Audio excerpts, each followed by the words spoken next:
Hello kids, welcome to kids study. आज की कहानी के शीर्षक हैं धीरे धीरे रे मना, धीरे धीरे सब कुछ होए। अरविंद के अंदर धैर्य बिल्कुल भी नहीं था। वह एक काम शुरू करता, कुछ दिन उसे करता और फिर उसे बंद कर दूसरा काम शुरू कर देता। इसी तरह कई साल बीत चुके थे और वह अभी तक किसी बिजनेस में सेटल नहीं हो पाया था। अरविंद की इस आदत से उसके माता पिता बहुत परेशान थे।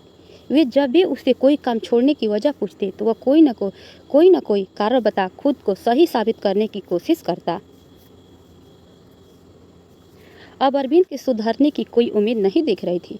तभी पता चला कि शहर से कुछ दूर एक आश्रम में बहुत पहुंचे हुए गुरुजी का आगमन हुआ। दूर दूर से लोग उनका प्रवचन सुनने आने लगे। एक दिन अरविंद के माता पिता भी उसे लेकर महात्मा जी के पास पहुंचे। उनकी समस्या सुनने के बाद उन्होंने अगले दिन सुबह सुबह अरविंद को अपने पास बुलाया।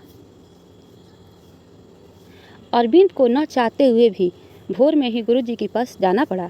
गुरुजी उसे एक बगीचे में ले गए और धीरे धीरे आगे बढ़ते हुए बोले, बेटा तुम्हारा पसंदीदा फल कौन सा है? आम, अरविंद बोला। ठीक है बेटा, जरा वहाँ रखे बोरे में से कुछ आम की गुठलियाँ निकालना और उन्हें यहाँ जमीन में गाड़ देना। अरविंद को ये सब बहुत अजीब लग रहा था, लेकिन गुरुजी की बात मानने के अलावा उसके पास कोई चारा भी नहीं था। उसने जल्दी से कुछ गुठलियाँ उठाई और फावड़े से जमीन खोदकर उसमें गाड़ दी। फिर वे अरविंद को लेकर वापस आश्रम में चले गए। करीब आधे घंटे बाद वे अरविंद से बोले, जरा बाहर जाकर देखना उन गुठलियों से फल निकला कि नहीं। अरे रुइतनी जल्दी फल कहाँ से निकल आएगा? अभी कुछ ही देर तो पहले तो हमने गुठलियाँ जमीन में गाड़ी थी। अच्छा तो रुक जाओ, थोड़ी देर बाद जाकर देख लेना। कुछ देर बाद उन्होंने अरविंद से फिर बाहर जाकर देखने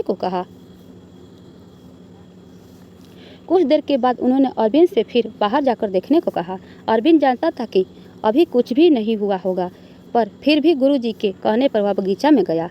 लौटकर बोला, कुछ भी तो नहीं हुआ है गुरुजी, आप फल की बात कर रहे हैं, अभी तो बीज से पौधा भी नहीं निकला। लगता है कुछ गड़बड़ है, गुरुजी ने आश्चर्य से कहा। अच्छा बेटा, ऐसा करो, उन गुठलियों को वहाँ से निकाल के कहीं और गाड़ दो।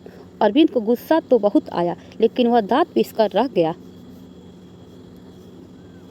कुछ देर बाद गुरुजी फिर बोले, अरविंद बेटा जरा बाहर जाकर देखो, इस बार जरूर फल निकल गए होंगे। अरविंद इस बार भी वही जवाब लेकर लौटा और बोला, मुझे पता था इस बार भी कुछ नहीं होगा, कुछ फल वाल नहीं निकला। क्या अब मैं अपने घर जा सकता हूँ? नहीं रुको, चलो हम इस बार गुठलियों को ही बदल कर रखते हैं, क्या पता फल निकल आए। इस बार अरविंद ने अपने धैर्य खो दिया और बोला, मुझे यकीन नहीं होता कि आपके जैसे नामी गुरु को इतनी छोटी सी बात पता नहीं कि कोई भी बीज लगने के बाद उसमें फल निकलने का समय लगता है। आपको बीज को खाद पानी देना पड़ता है, लंबा इंतजार करना पड़ता है, तब कहीं जाकर फल प्राप्त होता है। गुरुजी मुस्कुराए और बोले, बेटा यही तो मैं तुम्हें समझाना चाहता था। तुम कोई काम शुरू करते हो, कुछ दिन मेहनत करते हो, फिर सोचते हो प्रॉफिट क्यों नहीं आ रहा, इसके बाद तुम किसी और जगह वही या कोई नया काम शुरू करते हो, इस बार भी तुम्हें रिजल्ट नहीं मिलता, फिर तुम सोचते हो यार ये धंधा ही बेकार है। एक बात समझ लो, जैसे आम की गुठलियाँ तुरंत फल नहीं दे सकती, वैसे ही कोई भी कार्य तब तक अपेक्षित फल नहीं दे सकता जब तक तुम उसे पर्याप्त प्रयत्न और समय नहीं देते।